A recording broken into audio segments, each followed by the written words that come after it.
All right, we're back. This is the Worker Power Hour with Randy Korgan and the Teamsters 1932 Broadcast Network. Airing live from San Bernardino, and we have a bunch of guests in the room. Sorry I'm distracted. I've got all these devices that are coming at me with live interaction, and I'm trying to figure out how to kind of, I guess, work with all of them. And you're going to need a board down there, or another TV, right there. And that way you can put them all on there. Okay. And you can read them. All right. Well, we have a couple guests here. We're going to, this segment, we're going to do the history of Teamsters 1932. We're going to talk a little bit, we're going to go back in time, and we're going to talk a little bit about, we've got somebody's mic that's super hot right now. Can you tell who that is? Testing. 1, 2, 3. Testing. It's Susan's. Hot mic. Anyway. All right, well, I turned her down. Okay. I could turn her off. Isn't that ironic? I wish we could do that at the office. That doesn't You get a happen volume. every day. You get a, Yeah. you get a whole thing. All right, Susan. But Susan's coming in hot. Anyway, so this segment we're going to actually go over the history of 1932, and we want to talk just kind of like from a couple different perspectives as to what it was like to go through the affiliation, briefly what it was like to see the kind of the growth and the change, the early days. Like, when you hear early days, I'm thinking like 70 years ago, but obviously that's only 10 years ago. And then then versus now, maybe some comparisons, and our guests are Sheri, Orellana, and Susan Carl, along with us having Kathleen, and all four of us were on this wild ride for the last 10, 11 years now, actually 12 years, because it started in 14. Yeah. The meeting started in 14. So Sheri, why don't you introduce yourself first? Sheri, where do I look? Anywhere? The camera that's facing you is that That one right one, in yeah. front of you. If you So I'm want to look at a Sheri camera. Orellana, business agent here representing the Or libraries. you can look at me, right? So I represent the libraries, part of the Sheriff's Department, and I represent the majority of the members out in Needles. So the city of Needles, I represent the mid-managers and then the county staff out there. And I'm also on the executive board of directors, and I joined, I think at the end of 2011, I joined the board when we were SBPEA. And I'm Susan Carl. I worked for TAD for 18 and a half years. I was on the board at SBPA right when it started to fall apart. So that was very disappointing at that time. We underwent a raid by SEIU, and shortly after, we met with Teamsters, and we decided to affiliate. And it was part of my job to convince the board, although Randy does that pretty well himself. But at that time, Yeah, we started with 1 or 2 people, worked into 4 or 5, and then your board was like 175 people, right? Right? I think at the time it was 176. 26. Terrible. It was 26. Yeah. It was terrible. 26 or 29. I don't remember. It So- was big, whatever it was. I was like, oh my God. Yeah, it was. I work for you now. I've worked here since 2016. Mm-hmm. I represent TAD. I represent San Bernardino County Superintendent of Schools. And I represent ITD, I where was just going Kathleen to works. say ITD. And now the CTE Teachers in Hesperia, which is a new group. But I love my job. I love what this organization has done for the members. Kathleen always talks about taking a leap of faith. Yep. Because Kathleen was a little bit of an auntie, as you remember. I was. And she always talks about taking that leap of faith. But I was thinking about it, and I feel like I took a leap of logic. Like, there's nothing else that makes sense. I like that phrase, leap of There's logic. nothing else that's going to work. Yeah. This organization is bad. It is not good for the members. We have got to affiliate. And I didn't have any other. You guys came to us first, but I know, on the outskirts, other organizations were trying. But once we talked to you and Randy Kamek, we didn't really have any. That was it. I mean, we were sold. Not sold, but convinced. Yeah, you recognize that was the right path. It was the right move for the members. Turned out okay. Absolutely. Sure did. And at that time, But you guys sucked me into this along the way. oh, we we sure did. did. I We was just sure trying to did. help you We out along the way strong-armed and him. send you on to, hey, let's get them on and let them get the. I can set it up remember and a get going. meeting. I think it was our first ERC after the affiliation, where me. You gotta 'cause I speak think into you the were mic. steward then. Sorry, it was me and Laura, and I think Kathleen went up to you and Jackie. So let me show you something we could do is you can actually turn like this and then still talk into the mic. Oh. If you slide over to this way. a I'm little. kind of loud. Sorry. It was the MLB meat strike. The strikeout. No, the day MBM. af- And Yes. whatever it was, we were like, "What are you guys gonna do? Like, Help when are you us. gonna fix this?" Help us. And that was kind of when you guys explained to us that you were there to guide us, but it was us that were gonna have to fix it. That's right. And there was a lot of connection that had to be made because we wanted the right thing for the members, but we still didn't really understand Right. how the union should work and how Teamsters should work. So it was a huge learning curve. Huge. Absolutely was. What do you got to say about that, Sheri? It's kind of interesting. I got on the board and before Susan did, and then it didn't take long to really see that there was some issues, and we needed to make some tough decisions. And that's when our attorney Dennis Hayes set us down. That we were on the executive board with Ron Dunn, and he just injected a dose of reality into us and said, "Hey, look, this is what we need to do." And it was hard for me in the beginning to say, yeah, let's jump into this because I'm about historical things, institutional things. But, I did a lot of soul searching and it didn't take long to say, this is absolutely necessary. We have to do this because if we don't, there will not be an organization anymore to have the history. So, and then being honored to be a part of that decision-making process. And we set out to, well, who do we look at? And one of them was, Teamsters. And, we're sitting at that big board table in Inrux, Randy Kamick and Randy Korgan in their Tommy Bahama shirts. And I remember thinking, is this what a Teamster looks like? And I just fell in love with both of you from the get-go because it was so easy to talk with you. And it was like, if this is what you need, this is what we need to do. And I was working at the city of Pomona. We had been furloughing since 2005. We were looking at a class and comp payout in the end of our contract, and they put it all on hold. So now, fast forward to 2012, and or 2014, we're talking to you, and one of the biggest issues I had was the dues structure, and you guys just didn't miss a beat and said, "Hey, look, let's just implement it in increments. 0.8, 1, let's get up to that 0.5, 0.8, 1, and then 1.3. And that's when I knew we had it. That's what I knew I could get my membership in Pomona and my coworkers to say, yeah, because we were still furloughing. And then we had, the pension pickup at 7%. And so I made in 2015 what I was making in 2005. And so it really was, once we did it, it was a whirlwind, but it's just no looking back, But once we got to this point, we became Teamsters, we sat and said, what do we do now? Yeah. And really the natural choice was to ask Randy to come in and lead us. And so we did, and here we are. And the members, my thing was the members need better, and that's actually or absolutely what you have given is a better life for the membership, including us, including us. 100%. So, yeah.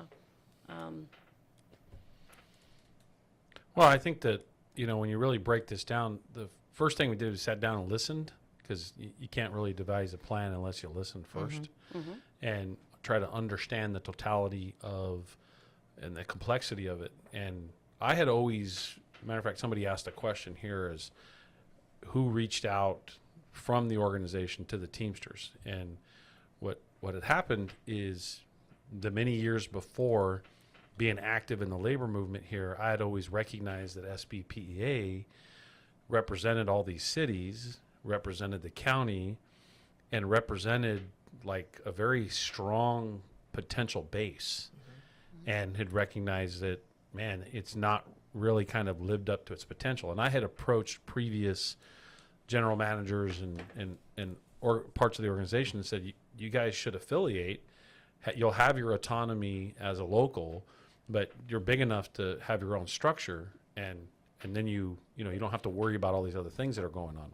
And that went on for more than a decade, to be honest with you. I and that's why Local 63 never rated SBPEA. And what I would do is I'd pick up the phone. I knew that Dennis represented you guys, and I'd pick up the phone and say, hey, there's this issue over here going on with this group or that group. Hopefully they can help get it figured out. Let me know what we can do to help. And so I always was in help mode as an individual, or from the Teamsters perspective. I obviously wasn't running a local at the time, but I was obviously involved in the movement in the IE. And so I'd always recognized the potential. And then we had a pretty big fight in 03 politically with the Labor Council, 03, 04, and SBPEA sat out that fight. And I saw that the size of the organization could have influenced the direction pretty well. And obviously by it sitting out that fight and not participating, the trajectory of that organization continued in the direction I was hoping it not to continue in. Anyway, so I had always seen from afar that the organization had a ton of potential just by way of what it represented. And that's why it was easy when we came in, easy in a sense to kind of develop the plan, is because if you understood the labor movement and the IE, you understood how powerful this organization could have been. Right. Now we know how powerful it is because obviously we are exercising that I guess that swagger, or that that where those elements, the political influence, all those pieces are in play, and so it's no longer potential. It's actual act. It's active in execution. Right. So I wouldn't say, so I always had a relationship. I had a relationship with Chris, and I had a relationship with Bob, and then obviously had a relationship with Deidre. Yeah.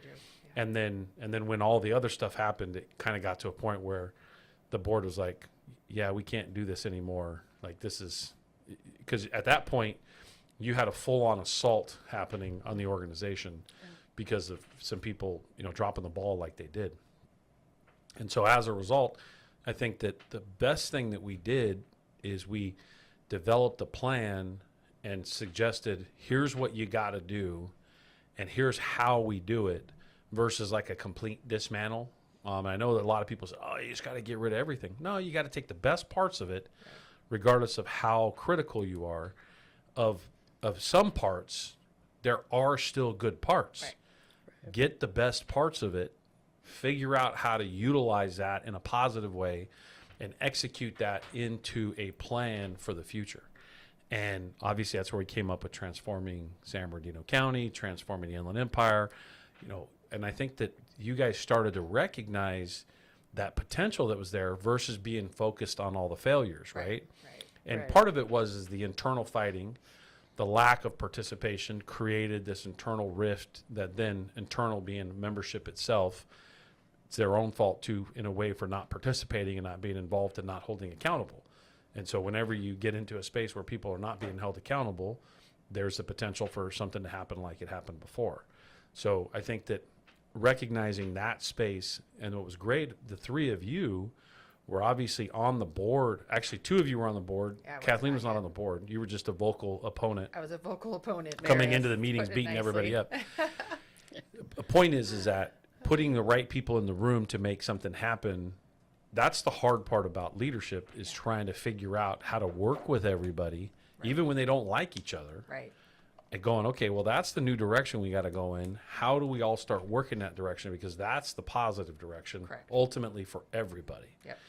And then trying to teach everybody, and Kathleen always repeats this, you cannot build something if you're tearing something down. You can't build something if you're tearing something down at the same time. Yep. And some people will believe, oh, you got to do a complete tear down. No. Not when you're talking organizational restructuring, not when there are some good parts left. Right. Like, you still, then you can take the good parts and you can actually, it can happen fast. And so people say, how did 1932 happen so quickly? Because we didn't do a full tear down. Right.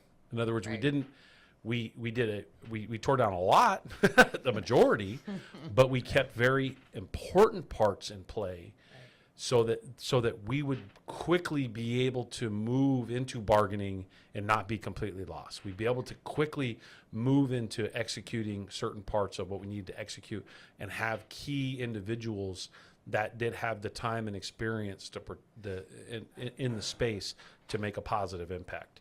So I just want to set the stage. And in 14-15, it really was about kind of laying out what the totality of it was, Right. and seeing how many people we had to connect with, and then executing the plan, obviously dropping the plan, dropping it being going public.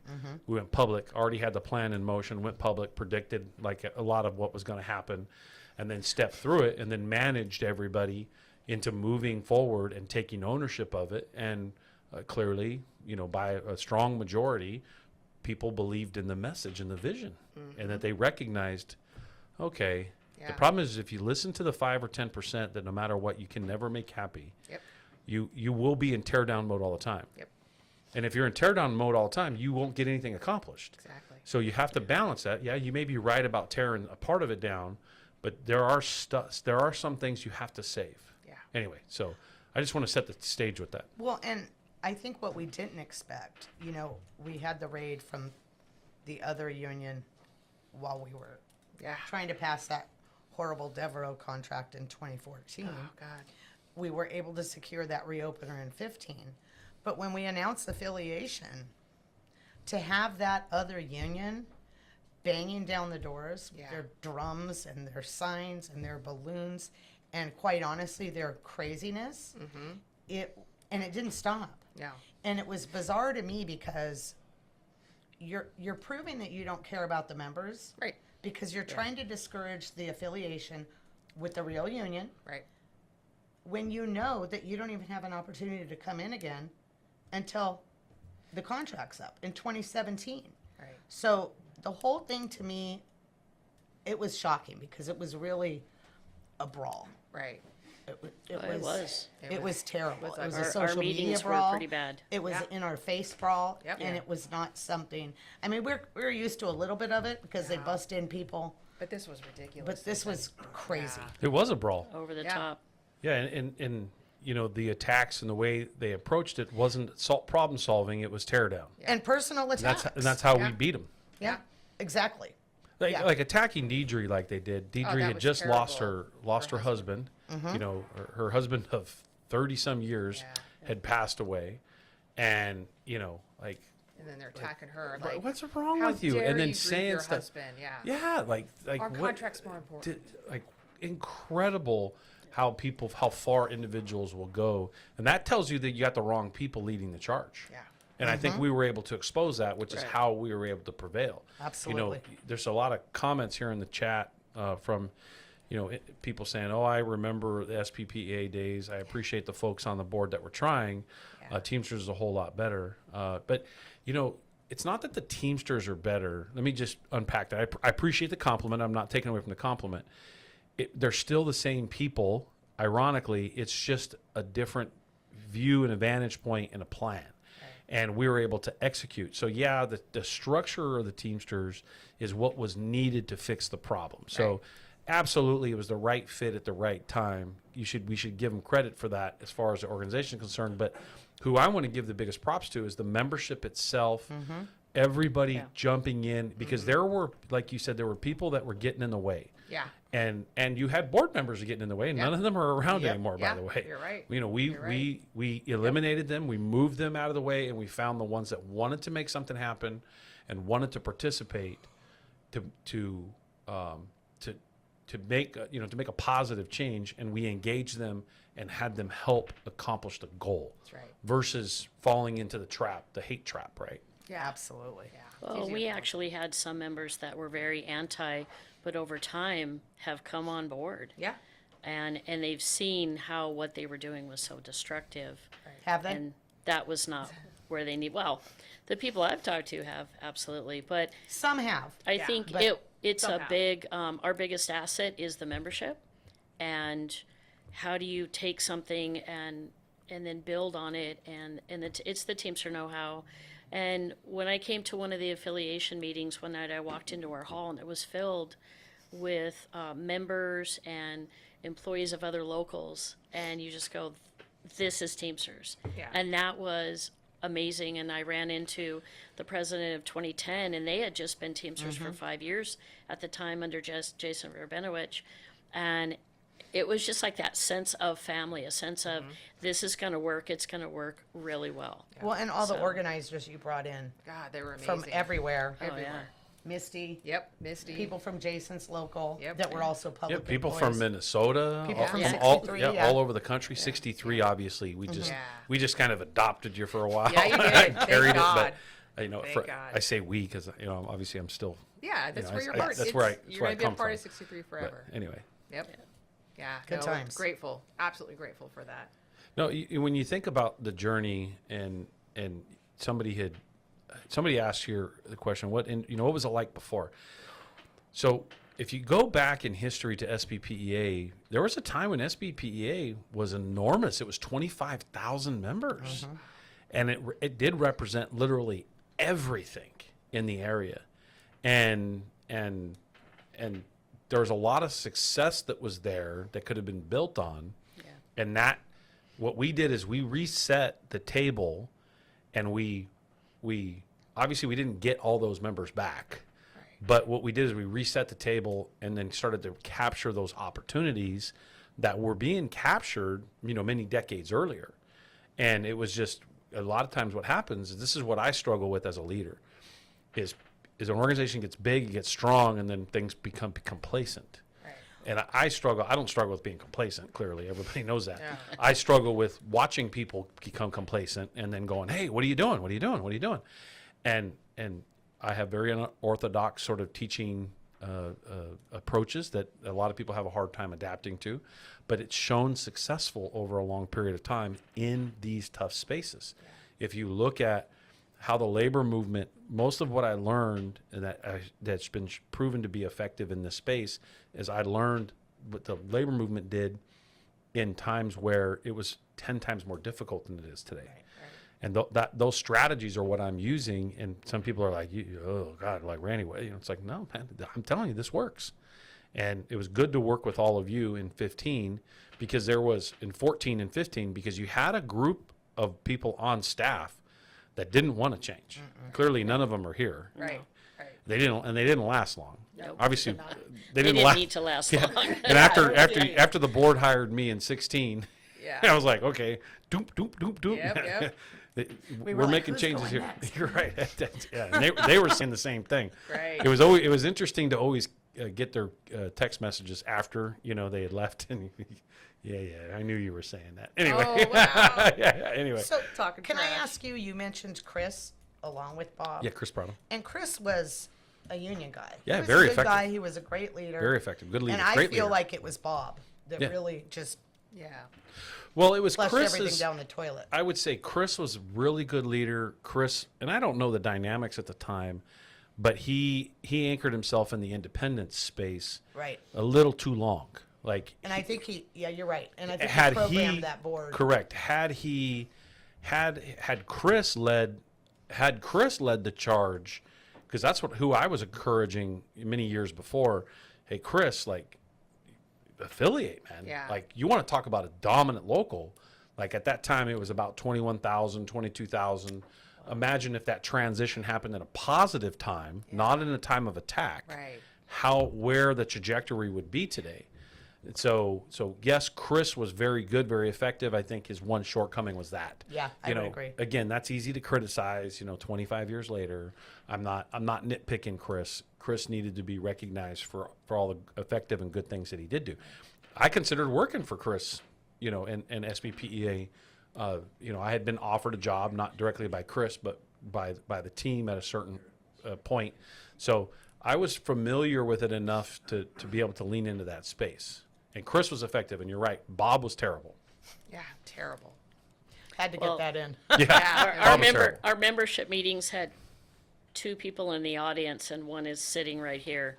And she would bring in her Notre Dame shirt, so I always brought in my USC mug Yeah. and made sure I position it Yeah. so she could see it. But Yeah. It was intentional. it's just such a big difference, and I think, Randy, you were definitely the person that could get us here and do everything you've done for the membership. And one of your first board meetings with us, you laid down that plan. Yep, And you just said, 2016 you laid it strategic out plan. multiple pages. And you know what? When it came time to look at it, every box was marking off. And Well, we and added- it was funny because we were like, when he added it to us, yeah, we all were like, "This guy's crazy." but if he does a quarter right. of it, yeah, if he does a quarter of it, we're good. we'll be Yeah. great. Right, but there's no A way. year later, we did it all. But and then we were added. adding. Yeah, we added to it. I'll never forget that. We not only checked it off, Sheri, you're right. Yeah. Every box was checked, but then we had to add more to it. It was like, this guy. And we still are. We still are. Yeah. So Amazing. somebody's asking, what were the anti-folks arguing? They were just arguing junk Crazy. to because what they wanted to do is they didn't want Since the it says it like affiliation it to is. happen because then the raid could have continued Correct. Yeah. with SEIU. So in other words, the fight could continue. They wanted to Right. fight. They wanted right, to and fight. they wanted to be in teardown mode. Yeah, and, tear down. and where we had outmaneuvered them in the messages, Right. you don't want to be in fight mode forever. Like you have to get into resolution mode at some point, and right. you need to get into a space where you're getting things done. And that's what the affiliation does. It puts all this to bed. That's right. And SEIU, who was so critical, not just of SPPA, but of the county, was literally fighting to let the members sit there with the organization that they hated for another 3 years. Yeah. Until there was another opportunity for them to raid us. Yeah. And that was not going to be good for the membership. No, God, no. And their people just completely failed to recognize what the master plan was, Right. just to continue fighting for 3 years. And that's not good for anybody. No, God, no. And those that jumped ship in the professional unit, Oh, they've been Or not begging. real They've happy been now. Yeah, begging. there's to a lot come. of units that Yep. we told while it was happening, Don't do it. Just don't wait. do it. Yeah. It's going to work out. Yep. You know, they didn't have that faith. They jumped ship, Tried. and you know, You tried. they've been riding their that worked out coattails for ever you? since. Yeah, I and get those and phone but calls. again, that was you know, people sometimes people are so far down the rabbit hole that you know it's can't talk. they can't talk anymore. They can't see, so they're blinded by it. Right. And so, what were folks arguing? I mean, it really didn't make a lot of sense other than just tear down and kind of anger, and they kept reiterating the problems and the ills, which was true. Right. So what we were trying to do is say, hey, look, this is the plan, this is the future. If you vote for the affiliation, here's what these next steps are. So what you're really keying in on in people is hope and inspiration. And you're identifying and you're separating. Who do I want? Because had SEIU or the individuals that were doing what they were doing won, you would have stayed in that combative fight mode versus as soon as we won, we shifted out of fight mode and went into getting work done mode. Yep. Get ready for Immediately. that economic reopener. That's Yep. correct. Immediately Yep. went to work. Absolutely. And we were able to convince a majority of the membership of that. Is that the water behind us? Yeah, the water closet. Anyway, it's funny. Yeah. It's getting picked up on. well, the I'm sound. glad we're not SEIU because I No. don't look good in purple. So No, I don't either. That- But you know what? What was really telling was we went to one sit down with the lead I hear I organizer. look great in purple. Anyway, We went to one meeting with the lead organizer, ISD at the time, but about 7 of us. And we walk in, I'll never forget, walking to a Denny's. He's sitting there with some organizers around him, and he's eating his lunch. He's like, go ahead and order some food, guys. We're like, no, that's not what we're here for. We just want to, what are you going to do for us? Oh, that's not important. Just sign the card. I'm not kidding you. Can you make this up? And I looked at him. I said, are you kidding me right now? And he goes, no, that's not what matters. What matters is you guys sign these cards. I'm like, yeah, we're done here. And we walked out. I mean, I think we might have sat down, but we got up and walked right out. But that was very telling to me. Like, they had no plan. They didn't offer us should have anything. ordered a grilled cheese and I taken should it to have put go. it on his tab. I know. I look back on that, Randy. And go, gosh. And they free didn't lunch. know. They didn't know county employees. No. They thought they did Yeah. from the few that they were talking to. Correct. But and that's why they failed in the DCERT because they didn't know county employees. Yeah, and how do you feel like you got over the whole thing? Because they perpetuated. Well, the Teamsters are a bunch of truck drivers. Yeah. How do you feel like you Janitors. got over that? They said janitors. How do I feel like we got? Yeah. over How do we get over that? I mean, I know how we got over, but I don't want to be answering all I the think questions. that honestly, SEIU's tactics, not just their face-to-face tactics, but their personal attacks Yeah. and the crazy stuff they said. County employees, accosting the county employees in the parking Oh, lot. yeah. Blocking being their very cars. pushy, trying to get Yep. their cards. Yep. They were a turnoff. Yeah. They were a turnoff. And county employees, if nothing else, they like consistency. Correct. And when we were armed with the information to educate them on who Teamsters do represent, and so what if it's truck drivers? Right. There's also a lot of public employees. There's, look at 2010. There's also airline pilots. Second largest division, yeah. Yeah, Yeah. and A to Z. There's beverage workers. There's Airline pilots to zookeepers. Yep. So Yep. once we were educated and armed with that knowledge that we could also share with them, and people did their own research. They They're did their not own stupid. research. Yeah. County employees are not The stupid. internet was already available there. Right. And I think the key was you gave them a direction. Correct. There was a team of you out there that gave them a direction. It was interesting during the affiliation campaign. There was a couple real pivotal points that things were shifting, and I was pushing the staff, the board, and individuals to help take charge of the message. And I could see that some people were reluctant. They're like, "No, Randy, Jackie, you guys come do it. You come do it. You come do it." And I'm like, it can't be always me. Like, Yeah. if it's always me, then it's the Teamster takeover. Correct. If it's everybody, then it's just new direction, and we're becoming Teamsters, which is very different. We don't want to fall in the third party sort of setup. We want to create that integration. And I'll never forget, it was right about St. Patrick's Day, and yeah, it was rough. It was a rough go about it, like, because it was a dogfight out there, like you said. Yes. And as we got through it, the way we got over the hump is once everybody took control, and we were able to filter it out. In other words, the staff members that essentially weren't helping, we just got them out of the way. I took organizers, put them in place, made sure we had a board member connected to them, or a volunteer or a steward or an activist. And then the message was becoming more consistent versus it being transactional. Right. And once that happened, the membership was like, they became hopeful. Yep. They understood the plan, and they went, I can get behind that. That makes sense. That's not just an attack ad. Right. And I thought it was funny when I met with you all, when I met with the board, and I showed you, hey, look, they're going to say this about me. Yeah. And you guys are all, no, they're not going to do that. Yes, they are. Yep. And when it comes out, here's how you handle it. And it backfired on them. It sure Even did. though they did. Hard. But again, Yep. that's inoculation, Yep. right? Yep. Me sitting down, trusting you, hey, this is what they're going to say, this is what they're going to do. You guys argued with me, no, it's not going to happen, right? I mean, not you, but the two of them did. Yeah. Because who does that? Right. Correct. Who does that but It's dirty, disgusting. rotten scoundrels? Right. Sorry. Disgusting. And And wh- that's for everybody that was Yep. on their team at that time. That was not okay. And for me, I've been organizing a while, and I know, that if I inoculate on things like that, what ends up happening is their group becomes more entrenched in winning, because you're like, you're seeing the dirty tactic of the Oh, other it side. And it's like, became you're just personal. doing that to win. I think that's when I got on the board. That's when I decided to run. After that, the dirty tactics is what got me. That was the last straw. I was like, that's it. Let's do it, Susan. I can't Let's believe I go. said dirty, rotten No, scoundrels. they were. Well, and the difference was, prior to the affiliation, individuals wanted to get on the board to like make a change. Yeah. And to fight and to do this fight. and to do that. And now I got people when they get on the board. If I got someone who says I want to get on the board to fight and make a change, okay, first of all, you don't need to be on the board Right. for us to have a conversation if we need to change something positively. That's right. Let's have a conversation about and now. let's adopt something that's going to work. Correct. If you want to be on the board or part of the team, you want to be part of an organization to help it grow, Right. not to attack it from within. Exactly. Right.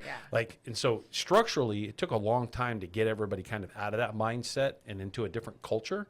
And obviously we're now deeper into the culture where people are recognizing, for the organization to grow and to prosper, you don't do the latter, you do what I said first, you actually do the latter, which is participate in a positive way and how you can contribute. So anyway, actually, believe it or not, we only got 5 minutes left. Oh my So gosh. less than 5. We got 4. We can do a whole show It on blows this. by. Yeah. Then and now, what I think are good, what are some good comparisons Oh man. that you guys, Kathleen, I think you should start, and maybe the other two I jump will tell in. you what, we have a medical retirement vehicle now, which we did not have. And it was about 30 years, I think, that we were without that vehicle. So now we have members that instead of, having a medical crisis at like 55, 60 and going into poverty, they now have a medical pathway, retirement. yeah. Yeah, they have a pathway. So they're not going to go right into poverty and lose everything. I mean, that's just off the top of my head. That's the first thing that always comes to me because it's just powerful. obviously the benefits that have Yes. come for the members, but back with SVPA, I can remember people just wanted the county to be a little bit scared of us. So we have plenty of people that are a little, they're not, it's a healthy fear. Yeah. But they're a little scared of us now. And so that's transferred into real political power and real influence, whether it comes to our contract or other issues going on. And I think that's one of the biggest changes. Yeah. Nobody laughs at us when we Yep. say Exactly. local 1932. Well, I think the business agents and the representation, I think that really lacked beforehand. Nobody really knew how to represent or what to do or where to push. Sure. Seeing the members now, when the trust turned on, I had a member that was like, I'm just going to watch the trust. I said, watch it from the inside. Because you're really good at good understanding. If you don't like it, come out. And she did. And I went back to do a site visit, and she just started crying and gave me a hug. I said, what's the matter? And she goes, I'm saving so much money that I can take my family on vacation now. And I said, spread the word. Yeah. Because that's what we're about, is helping all of our Teamster members. But what's really near and dear to me right now is I'm excited about is our training center and trying to connect the community with jobs and teaching them. I love doing the interview prep with them and giving that positivity to get out there and get a job. But look at the county, look at what's in your backyard. And like you said, A to Z. Right. Airline pilots to zookeepers.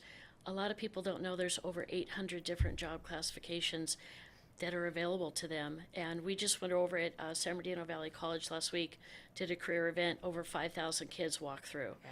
And it They keep was getting bigger. amazing to talk with them, the ones that are ready to go, the ones that aren't, hey, start thinking about it. But their parents said, I'm signing up for the training center. I want to come in. I need skills. I need to do stuff. So been that's really exciting. I mean, we're definitely just about giving the back to the members, yeah. community. And Well, my next question was going to be, but we don't have enough time, is what resources and services do the members have today that simply didn't exist before? And I think that the training center is a good example, whether it's the training center or the Teamster Advantage program or, the radio show or TA, or all the relationships that we've built out. That's how we've been building worker power in the Inland Empire. And we've adopted the phrase building worker power. We've obviously, a lot of people recognize the transforming the Inland Empire. We're putting our money where our mouth is. We're executing in that space. We're making a difference every day. And we're doing it because we're talking to workers. We're engaging our friends. We're engaging our neighbors. We're engaging our family. And we're challenging them to step in and actually do something and, have them organize a union as well and spread the word and help one another out and truly appreciate each other for where we are and the things that we're trying to get accomplished. Couldn't have had a better sort of close to the show. We can do an entire show on the resources. Oh, yeah. And maybe we will one of these days. We'll do an entire show and kind of break down then versus now. This is the Worker Power Hour with Randy Korgan on the Teamsters 1932 Broadcast Network. Longtime organizer, first-time radio host. Signing off. See you next week.